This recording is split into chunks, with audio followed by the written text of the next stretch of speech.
It's very disturbing to look at the lack of FBI aggressiveness when you're having so many secrets that are leaked that are dangerous to American national security.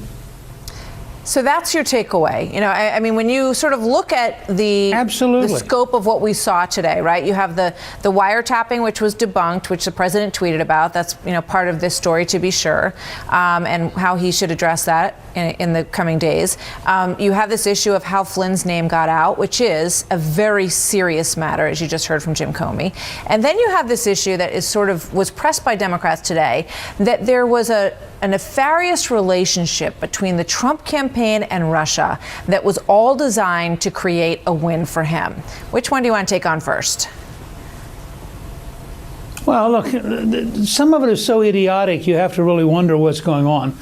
For example, two of the people that they cite as campaign people actually had letters written to them by the campaign lawyers that were cease and desist letters that said, you're not part of this campaign, don't say you're part of this campaign, and we're bringing legal sanction against you. Yet you listen to the news media and you listen to Democrats, they describe them as though they weren't part of it. Remember, Hillary's campaign chairman's brother is a registered foreign lobbyist who was representing one of the biggest banks in Russia.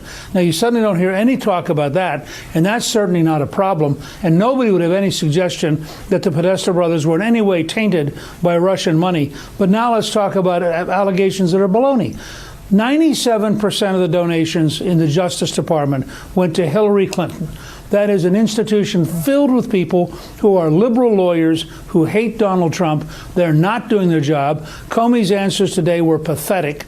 The fact that he wouldn't up front just say, of course we have investigations underway. Of course we want to find out. You'll notice when he's asked by Trey Gowdy about Susan Rice, he promptly puts in, oh, and other national security advisors would also have that ability. That's not what Trey asked him. He asked about a specific person in the Obama administration. We're not talking about other people, but there's this constant effort. And I find the performance by the FBI director very, very disappointing and frankly a little alarming. He has too much power to be as politically clever as he is. Do you think he should not be talking about any of this? I mean, he was asked to come to this hearing. He was forthcoming when he said, you know, I can verify for you that there is an ongoing investigation. No, what he said was, I'm allowed to tell you there's an ongoing investigation about the Russians and the Trump campaign. I'm not allowed to tell you about any investigations involving Americans who are committing felonies with up to 10 years in jail, leaking secret information. Now, how come he could tell us the one, but not tell us the other?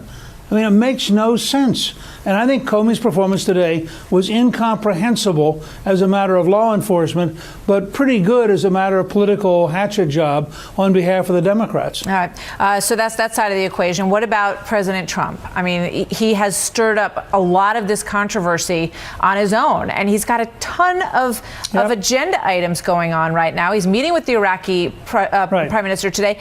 Nobody will barely mention it because of all of this overshadowing by these accusations, and he kept going at it today on Twitter. Good or bad? Well, look, first of all, I think he sometimes clutters his own message. I think everybody ought to go back and read his speech at the Hermitage in Nashville last week, where he talked about the parallels between him and Andrew Jackson. I think it was one of the most revealing speeches Trump has given. But Trump is Trump. He's when he gets in a fight like this, he sticks at it. He doesn't back off. It's a lesson he learned dealing with Page 6 in New York. But interestingly, it also doesn't seem to bother him. As you point out, he meets with the German chancellor. He meets with the Iraqi prime minister. They're working on the Supreme Court nomination. They're trying to pass a health care bill. He's doing a lot of stuff. It's the news media that seems myopic.